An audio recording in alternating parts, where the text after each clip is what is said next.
सुना देखो, हम आज आपको बताने जा रहे हैं कि सेल डिवाइड करने के लिए तीन रास्ता चूज करती है। कितना होता है हम आपको तीनों बता के जा रहे हैं। पहला का नाम है अमाइटोसिस। क्या नाम है? अमाइटोसिस। दूसरा का नाम है माइटोसिस, सब बताएंगे एक एक करके। और तीसरा का नाम है मियोसिस। क्या नाम है? तीन नाम। कितना नाम? अमाइटोसिस, माइटोसिस और मियोसिस। क्या काम? हिंदी वाले बुक में इसका नाम लिखा है, देखो इसको लिखा असूत्री, सूत्री लिखा है, इससे क्या बोले, इसको लिखा सूत्री और इसका लिखा है अर्धसूत्री। ठीक है।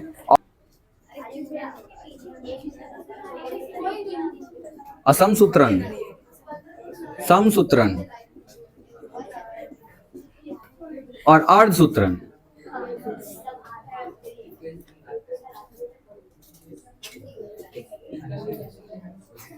पहली बात, सेल डिवीजन तीन तरह से होता है, तीन वेज। जैसे समझो, अगर आपको यहां से घर जाना है तो हो सकता है कि आपको घर जाने के लिए कई सारे रास्ते हो सकते हैं, वो घूमकर भी जा सकता है। बट हम एक ऐसा अनुमान लगा रहे हैं कि मान लो कि आपको ए से बी जगह जाना है, ए से बी पॉइंट, और ऐसे तीन रास्ते हैं। कितने? तीन रास्ते हैं ऐसे। ठीक है, तीन रास्ते मान लो।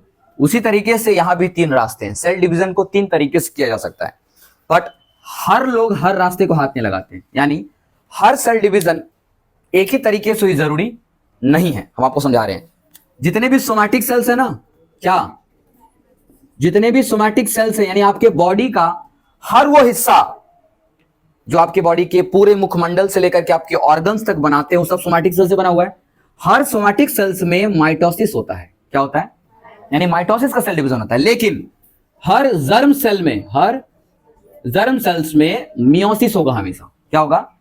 मियोसिस हमेशा जर्म सेल में होगा। लेकिन अमाइटोसिस, ये अमाइटोसिस हमेशा आपको प्रोकैरियोटिक जैसे चीजों में देखने को मिलेगा। किसमें?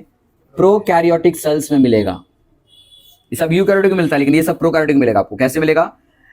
पहला, इसका कुछ एग्जांपल्स ले सकते हैं हम, जैसे अमीबा, अमीबा ले सकते हो। और एग्जांपल लोगे अमाइटोसिस का तो हम लोग कैंसर सेल, जी हाँ cancer cell, very very important, इसमें भी होता है। क्या बोले? जर्म सेल, अर्धसूत्री। अरे बाबा, आप चाहो तो लिख सकते हो, कोई दिक्कत नहीं है। ये तो हिंदी वाले के लिए लिख दिया, आप हिंदी मीडियम से नहीं है तो नहीं लिखो, चलेगा। जितने भी बीमार सेल्स होती है ना, जिसको कैंसर सेल हम लोग बोल रहे होते हैं, तो डिजीज वाले सेल में अमाइटोसिस होता है। ज्यादातर कैंसर सेल्स बोलोगे तो समझ में आ जाएगा। कैंसर सेल्स में अमाइटोसिस देखने को मिलता है। अब हम बता रहे हैं आपको ऐसा होता क्या है इसमें। अमाइटोसिस को हम लोग, अमाइटोसिस में हम लोग डायरेक्ट डिवीजन को देखते हैं। डायरेक्ट डिवीजन हमेशा हम लोग अमाइटोसिस में देखने को मिलेगा। कहां? अमाइटोसिस में देखने को मिलेगा, डायरेक्ट डिवीजन देखने को मिलेगा। लेकिन माइटोसिस में आपको इक्वल डिवीजन मिलेगा देखने को। हम सबका जब डायग्राम बनाएंगे तब दिखाएंगे, लेकिन अभी बस नाम बता रहे हैं हमको। इसमें हम लोगों को इक्वल डिवीजन मिलेगा। कैसे मिलेगा? लेकिन इसमें आपको इक्वल भी नहीं बल्कि रिड्यूस, समझो एक ऐसा डिवीजन जो समझो कि आधा कर देता है खुद को, तो उसको नहीं इक्वल डिवीजन नहीं होता है। ठीक है, इसका डिवीजन कैसा होता है? इसको बोलते हैं रिडक्शन डिवीजन। कैसे बोलते हैं? अब सब कुछ डिपेंडेंट है उसके तौर तरीके से, समझना। इन सबका वे है, जब एक एक करके सबका हम डायग्राम बनाएंगे तो आपको समझ में आ जाएगा। बस अब इतना समझ लीजिए कि सेल डिवीजन तीन तरीके से होता है। एक है अमाइटोसिस, दूसरा है माइटोसिस और तीसरा है मियोसिस। अमाइटोसिस में हम लोग अमीबा, कैंसर सेल्स, बीमार सेल्स बहुत देखते हैं हम लोग। कोई भी यूनिसेलुलर सेल्स भी अमाइटोसिस से डिवाइड होकर चला जाता है, क्या समझे? लेकिन अमाइटोसिस को हम लोग डायरेक्ट डिवीजन बोलते हैं। क्या बोलते हैं? Direct division. सबसे जल्दी डिवाइड यही करती है। और ये है इक्वल डिवीजन। क्या? ये इक्वल डिवीजन लेती है, और ये टाइम लेती है, कमिंग ये टाइम लेती है, ठीक है, लेकिन अमाइटोसिस से ज्यादा लेती है। और मियोसिस सबसे ज्यादा लेती है। कभी कभी तो उसको सालों लगते हैं कंप्लीट करने में। जी हाँ, सालों लगते हैं कंप्लीट करने में, इसलिए मियोसिस सबसे ज्यादा टाइम लेती है। लेकिन इसमें रिडक्शन डिवीजन होता है। ये सब नाम क्यों दे रहे हैं हम, क्यों बोल रहे हैं डायरेक्ट डिवीजन, इक्वल डिवीजन या रिडक्शन डिवीजन, हम आपको ये आगे बताएंगे इसके बारे में। ठीक है, पहले आप ये बात लिख लो पहले ध्यान से, और हम आपको एक बार रिपीट कर लें उस पॉइंट्स को लेकर, सेल साइकिल लेकर के, ताकि बताएंगे। तो ये सेल डिवीजन का वे है। तीन वे से हम लोग कर सकते हैं, अमाइटोसिस, माइटोसिस और मियोसिस। ठीक है, हमारी बॉडी में ना सब कुछ लिमिटेड है, सिस्टम से बंधा हुआ है। क्या कहें, जैसे आप लोग अपने घर के टीवी को कंट्रोल करते हो ना रिमोट से, करते हो कि हम कौन सा चैनल देखेंगे, कितना देर तक देखेंगे, ये हमारी मर्जी है। पता है, बिल्कुल उसी तरीके से आपकी बॉडी में कितने सेल्स का जन्म होगा, कितनी की मृत्यु होगा, ये सब कुछ डिसाइड रहता है पहले से, ये सब कुछ पहले से डिसाइडेड रहता है। यहां तक कि जो अमाइटोसिस का जो हिस्सा है ये कैंसर सेल्स में होता है। अब आपको बता दे रहे हैं कैंसर सेल्स होता क्या है, सुना ध्यान से। अमाइटोसिस एक ऐसा तरीके का डिवीजन है जो समझो कि सेल को बिना तकलीफ दिए दो टुकड़े में तोड़ देता है, दो टुकड़े में। याद रहे, इसके ये उसी में होता है जिसमें ज्यादा डिवीजन के लिए पॉसिबिलिटी नहीं होती। यानी कहने का मतलब क्या होता है कि अगर हमारे पास, अगर मान लो कि ऐसा कोई भी चीज हो, जैसे मान लो हमारे पास, मान लो अगर ये कुछ है कागज है ऐसा, हमको अगर बोलेंगे इसको अमाइटोसिस करके दिखाओ, तो हम बोलेंगे तो बहुत आसान हो गया amitosis. It is called direct division. क्या बोलेंगे? क्योंकि हमने क्या किया, इसको डायरेक्ट बांट दिया, इसी को बोलते हैं डायरेक्ट डिवीजन। मतलब कोई प्रोसेस नहीं है, कोई पैरामीटर नहीं है। घर के अगर बंटवारा करेंगे तो घर के सामान को बांटो, ये बांटो वो बांटो ऐसा, लेकिन बोल रहे हैं हमको घर भर कुछ नहीं चाहिए, खाली डिवाइड कर दो, मेरे को अलग कर दो बस। तो सेल्स जब खुद को डायरेक्ट डिवाइड कर देती है ना, उसको बोलते हैं डायरेक्ट डिवीजन, जो होता है अमाइटोसिस में। अमाइटोसिस उसी में होगा जिसका सेल सबसे सिंपल होगा। याद करोगे, यूकैरियोटिक सेल्स में बहुत सारे सेल ऑर्गेनल्स थे, उसको डिवाइड करने के लिए बहुत लंबा चौड़ा प्रोसेस चाहिए बस। लेकिन अगर आपका सेल्स प्रोकैरियोटिक है, क्या है, तो अगर प्रोकैरियोटिक सेल्स है आपके पास में, तो प्रोकैरियोटिक सेल्स में तो सेल ऑर्गेनल ही नहीं है, लिमिटेड है ही नहीं है, जेनेटिक मटेरियल नहीं है, न्यूक्लियस उतना अच्छा से नहीं है, तो हमें टाइम लगेगा बांटने में। नहीं, ऐसे लेंगे से फाड़ देंगे, डिवीजन हो गया, अमाइटोसिस कंप्लीट। कैंसरस सेल्स क्या होता है अगर हम आपको समझाएं, तो एक ऐसा सेल जिसको बीमार सेल बोलते हैं, जो आपकी बॉडी में पता नहीं किसी म्यूटेशन से ग्रोथ कर जाए। जैसे हम आपको बताए थे, सुना ध्यान से, हम आपको ये कह रहे हैं कि अगर आपके पास अगर ये डीएनए है, क्या ये, और मान लो इस डीएनए पर सारी बातें लिखी हुई हैं, हमने कहा था इंफॉर्मेशन, जितना बात लिखा रहेगा वो घटना घटेगा। अगर इसके ऊपर कोई बीमारी लिखी हुई है कि इस उम्र में ये बीमारी आपको होगी, तो 100% होगी। समझ में आया? लेकिन अचानक से, सुना ध्यान से, कैंसर सेल का जन्म कैसे होता है वो आपको बता रहे हैं। अचानक से किसी भी कारण से आपके डीएनए में बदलाव आ जाए, आपके डीएनए में एक छोटा सा जगह, एक पॉइंट जगह, एक पॉइंट, एक छोटा सा जगह, जहां पर किसी भी रेडिएशन के कारण बदलाव आ जाए, चेंज हो जाए, किसी भी कारण चेंज हो जाए। हमने कहा कि मान लिया जाए कि हमारे पास ये डीएनए है, मान लो ये हमारा डीएनए का एक पैरामीटर है, हमने क्या किया, इसके ऊपर ये पूरा व्हाइट रंग का चमक रहा है, हमने कुछ भी करके एक छोटा सा ऐसे इसको दाग दे दिया। क्या किया? दिख रहा होगा सबको, ये दिख रहा है? तो बताओ हमने क्या किया, एक पॉइंट को चूज किया ना, किसको किया, इस पॉइंट को चूज कर, इसको छेड़ करके उसके जगह को हमने थोड़ा सा बदल दिया, उसके सीक्वेंस में बदलाव कर दिया। यानी जो पहले शो कर रहा था अभी वो शो नहीं कर रहा है, अभी हमने उसको बदल दिया। इसको बोलते हैं पॉइंट म्यूटेशन। क्या कहते हैं? कम ऑन, क्या करें हम, सुना ध्यान से। म्यूटेशन किसको बोलते हैं? म्यूटेशन, म्यूटेशन का मतलब होता है सडन चेंज, म्यूटेशन का मतलब होता है सडन चेंज। अगर ध्यान रखना, एकदम इंपॉर्टेंट बात है ये, सडन चेंज यानी कि अचानक से किसी भी कारण से, चाहे रेडिएशन हो, कुछ भी कारण से, अगर आपके भीतर किसी भी मॉलिक्यूल्स का, खास करके डीएनए मॉलिक्यूल का, आपका बॉस मॉलिक्यूल के अंदर में छोटा सा अगर बदलाव आ जाए, छोटा सा भी बदलाव आ जाए, उसको बोलेंगे पॉइंट म्यूटेशन। क्या बोलेंगे? यानी सडन, अचानक से बदलाव को हम लोग म्यूटेशन बोलते हैं। क्या कहते हैं? इस म्यूटेशन से, क्योंकि एक छोटा सा जगह पर किया है ना, तो हम लोग उसको बोल रहे हैं पॉइंट म्यूटेशन। क्या करें?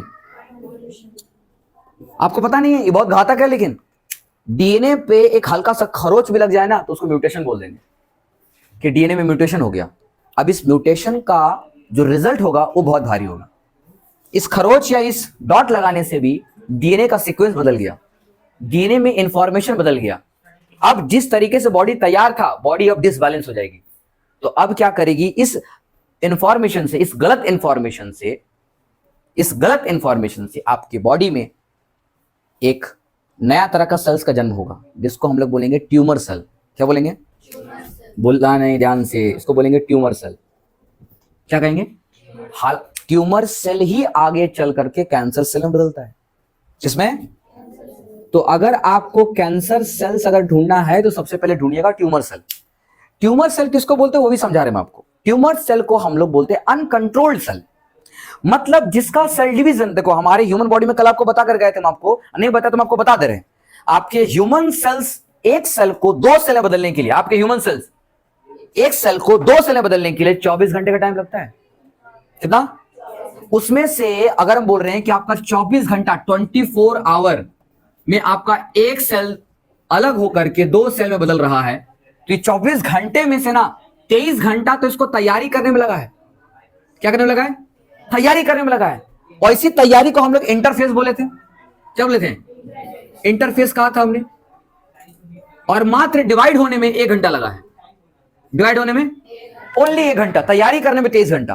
यानी समझो आप लोग पूरी साल भर पढ़ते हो तो फाइनल एग्जाम 2 घंटा या 3 घंटा का होता है ना। तो आपने तैयारी कितना किया? 1 साल तक तैयारी किया, लेकिन एग्जाम देने के लिए मात्र 2 घंटा या 3 घंटा, बस, इससे ज्यादा नहीं।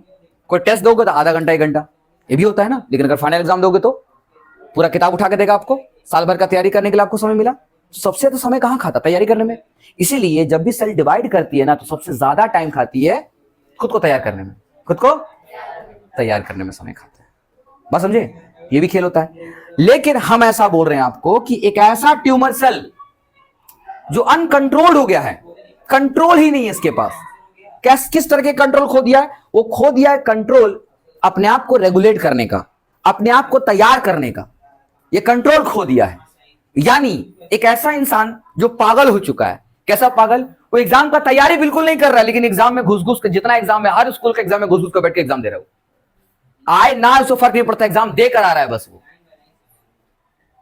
तो पागलपन ना कहेंगे? एग्जाम में कुछ पता नहीं है उसको, वो लिख रहा नहीं लिख रहा पता नहीं, कहीं गाना लिख रहा है, कहीं कुछ लिख रहा है, कहीं कविता, कहीं कुछ, कहीं क्वेश्चन को ही क्वेश्चन पेपर छाप दिया है, ये भी कर रहा है। बस समझ रहे हो? तो बताओ ऐसे को हम लोग क्या कहेंगे? बोले ना कंट्रोल खत्म हो गया इसका, दिमागी हालत से ये पागल हो चुका है, अपना कंट्रोल खो चुका है ये। बोले ना अनकंट्रोल्ड। ऐसा ही अनकंट्रोल्ड सेल का जन्म होता है, और ऐसे अनकंट्रोल्ड सेल के जन्म को हम लोग ट्यूमर सेल बोलते हैं। मतलब सेल डिवीजन का टाइम ही नहीं है इसके पास। कहने का मतलब क्या है कि जो 24 घंटे में डिवाइड हो रहा था ना, वो हर घंटा में डिवाइड होना स्टार्ट हो जा रहा है। यानी जो 24 घंटा ले रहा था एक सेल को 2 सेल में बदलने के लिए, ट्यूमर सेल्स एक सेल को 2 सेल में बदलने के लिए 1-1 घंटा में काम करना स्टार्ट, 1 घंटा में, आधा घंटा में काम खत्म कर ले रहा है। एक सेल से 2 सेल डिवाइड कर जा रहे हैं। इसी को बोलते हैं डायरेक्ट डिवीजन। इसी को बोलते हैं, यानी कोई तैयारी नहीं कर रहा है, कोई बंटवारा नहीं कर रहा, उसको खाली काम क्या? एग्जाम देना है बस। उसका काम क्या? खाली डिवीजन करना है बस, काट के चले जाना है बस। इसीलिए ट्यूमर सेल्स को हम लोग अनकंट्रोल्ड सेल बोलते हैं। और यही ट्यूमर सेल जब बड़ा हो जाता है, यानी समझो अगर एक जगह पर एक बीमार सेल है, एक पागल सेल है, यहां बीमार सेल ऐसे बैठा हुआ है, तो ये अपने आप को डिवाइड इतना स्पीड से कर रहा है, समझ रहे हो? कितना स्पीड से ग्रोथ करेगा कि बहुत जल्दी ही अपना सेना तैयार कर लेगा ना। ये इतना बदमाश है कि जिसका बगल में बैठेगा उसको भी पागल कर देगा, उसको भी। अगर कोई अच्छा वाला अगर बैठा हुआ है ना वहां पर सेल्स में, तो उसको बोलेगा कि तू भी मेरे साथ आ जा, तू ही मेरे साथ आ जा, बिना मतलब बिना पढ़े एग्जाम देंगे, चल। उसको भी साथ में लेके जा रहा है। इसलिए ट्यूमर सेल्स के बगल में अगर कोई अच्छा सेल्स है तो उसको भी बीमार कर देगा। इसलिए कैंसर सेल या ट्यूमर सेल का इलाज नहीं है, क्योंकि जितना देर में आप इलाज करोगे ना उतना देर में वो दूर निकल जाएगा। बात समझ रहे हो? यानी अगर आप कोई बड़े से घर में अगर आग लगी हो, और आप बुझाने के लिए आपके पास एक पाइप दे दिया पानी के लिए, आप जहां आग बुझा रहे हो ना, ठीक है, आप जहां बुझा रहे हो, बुझाते बुझाते दूर निकल गई और जल गया, आ गया। आप यहां बुझाए हो, वहां लगते चला जा रहा है। आप एक जगह बुझा रहे हो, 10 जगह लग गया। कितना फास्ट ग्रोथ हो रहा है। इसी कारण से कैंसर सेल्स या ट्यूमर सेल्स को मारना आसान नहीं है। हम लोग इसी कैंसर सेल्स या ट्यूमर सेल्स को अमर सेल बोलते हैं। क्या बोलते हैं? अमर सेल बोलते हैं, इमॉर्टल सेल। अच्छा, अमर कैसे हो गया? समझना ध्यान से, अमर कैसे बन रही है। अमर आपकी परिभाषा में अगर हम आपको अमर समझाएं, अमरत्व किसको हासिल होता है, तो बोलते हैं जिसका उम्र बढ़ता ही नहीं है। बस ये, जो मरता ही नहीं है, जिसका ना उम्र बढ़ रहा है, मतलब उम्र एकदम स्टेबल हो चुका है, उस जिए जा रहा है, सालों साल जिए जा रहा है, मरने का उम्र ही नहीं आ रहा उसके लिए। समझ में आ रहा है? तो हम लोग ऐसे को बोलेंगे ट्यूमर सेल्स। अमरत्व हासिल हो गया उसको, अमर सेल बन गया वो।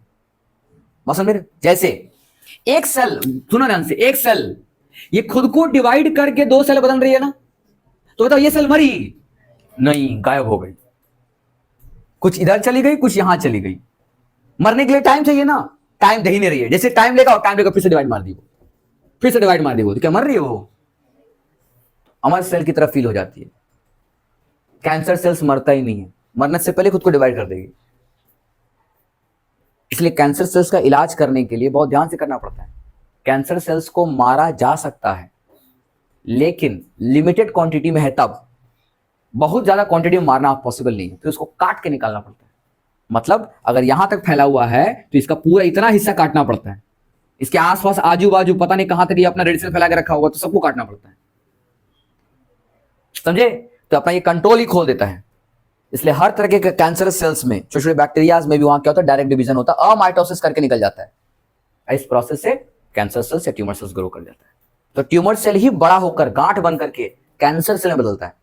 याद रहे क्या काम ने, ट्यूमर सेल से पहले गांठ बनेगा। गांठ समझो कि यहां पर तुम गुच्छा बन जाएगा। गुच्छा बनकर जब बड़ा हो जाएगा धीरे धीरे अब पूरी बॉडी में फैलेगा। यानी कि पहले अपना सीना खड़ा करेगा, सीना खड़ा कर लिया, बलवान हो गया एकदम। अब लंग्स में घुसेगा, किडनी में घुसेगा, सर के हेड में घुस जाएगा, किसी में भी घुस सकता है वो। इसलिए कैंसर सेल्स खुद तो बीमार होती है, उसका दूर दूर तक कनेक्शन होता है। जहां जहां अच्छाई है, अच्छे अच्छे जगहों पर जाकर वहां पर बीमारी फैलाएगा। इसलिए कैंसरस सेल्स सबसे घातक सेल्स है। अमरत्व हासिल है, इसको मार नहीं सकता कोई। जहां रहेगा उसको मारना है तो भाई सब एनवायरमेंट से अलग कर दो, यानी उस लिविंग बॉडी से अलग कर दो। खुद को ग्रोथ नहीं कर पाएंगे, बिकॉज न्यूट्रिएंट्स नहीं मिलेगा। तो अमाइटोसिस कहां मिलता है हमको, या तो प्रोकैरियोटिक सेल्स में, मतलब एक सिंगल सेल्स में, कुछ है ही नहीं डिवाइड करने के लिए, बस जेनेटिक मेटल इधर से डिवाइड कर देगी, बात खत्म। इससे ज्यादा कुछ नहीं है। तो ये बात ध्यान रखिएगा। क्लियर? समझ में आया? भूलना नहीं। ओके, बहुत बढ़िया। अमाइटोसिस मतलब होता है डायरेक्ट डिवीजन। समझ में आ गया हमको। माइटोसिस कैसे होता है आपको भी समझा रहे, लेकिन माइटोसिस करने के लिए आपको 5 फेज समझना पड़ेगा, 4 फेज। ठीक है, 4 से 5 होता है, 5 बता देंगे, चौथा वो 5वां साइटोकाइन से घुस जाएगा। लेकिन आपको चौथा बता रहे हैं हम आपको यहाँ पर में कि माइटोसिस करने के लिए बहुत हिसाब से काम करना पड़ता है। मतलब माइटोसिस तो बड़ा लिखा पढ़ी वाला काम है एकदम। जैसे आपका घर का बंटवारा होगा, मान लो घर में अगर आपके माता पिता है, मान लो कि माता पिता को कुछ जायदाद संपत्ति है, उसके बाद में उस घर में मान लो कि 2 बेटे हैं, बड़े हुए, अब बेटा लोग आपस में लड़ रहा है, झगड़ रहा है, तो मेरे को ये संपत्ति चाहिए, मेरे को ये संपत्ति चाहिए, तो फिर क्या होगा? खेल क्या होगा यहाँ पर? खेल यही होगा कि लिखा पढ़ी होगा, आधा संपत्ति तुम्हारा, आधा संपत्ति मेरा, कोर्ट कचहरी होगा, कौन किसको लेगा नहीं लेगा, कौन क्या लेगा, जमीन इतना, जमीन तुम्हारा, सब लिखा पढ़ी करके हिसाब करके उसके बाद बंटवारा होगा। ऐसा ही कुछ होता है माइटोसिस में। माइटोसिस में सारी सेल ऑर्गेनल्स को इक्वल डिवाइड करेगी। उससे पहले न्यूक्लियस ब्रेन को डिवाइड करेगी। ब्रेन को डिवाइड करने के लिए 4 फेज है, प्रोफेज, मेटाफेज, एनाफेज, टेलोफेज। चारों की कहानी स्ट्रक्चर वाइज एकदम। और इसमें हेल्प करती है वही क्रोमोसोम, यानी कि न्यूक्लियस डिवीजन से पहले क्रोमोसोम टूटकर अलग होता है। क्रोमोसोम ही टूटकर अलग होता है, तभी जाकर डिवीजन चलेगा। ये अनलेस नहीं होगा तो क्रोमोसोम टूटकर अलग होगा तब। तो इसके लिए एक लंबा हिसाब है, सब रखना पड़ेगा। और मियोसिस तो और खतरनाक है। मियोसिस बोलता है हम 2 बार माइटोसिस करेंगे, एक बार नहीं बोलता, 2-2 बार करेंगे, 2-2 बार करेंगे, और अपने क्रोमोसोम का नंबर को आधा कर लेता है। कहानी है सब में, हम एक करके बताएंगे। आप अभी क्या, आप आपको खाली एक मैप की तरह समझा के जा रहे हैं आपको बस, क्योंकि इसका पूरा चीज बताने के लिए हमको एक स्ट्रक्चर बनाना पड़ेगा। मेरे पास समय भी थोड़ा सा कम है, इसलिए आपको सिर्फ कम बता के जा रहे हैं। लेकिन